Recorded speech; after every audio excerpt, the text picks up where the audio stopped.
Sorry. Guys, कल आ रहे हो ना मूवी? नहीं यार, खांसी हो रखी है और इस सीजन चेंज की वजह से भी मुझे एलर्जी है। मैं ऑफिस भी मास्क पहन के ही आता हूँ। लगता है मैं नहीं आ पाऊंगा यार।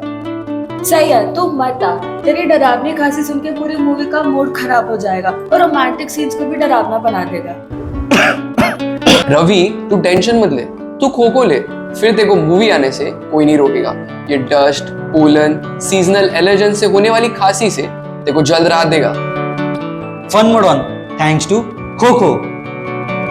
खो खो खांसी भगाए, लाइफ आसान बनाए। आज ही ऑर्डर करें www.zoeticayurvedics.com पर।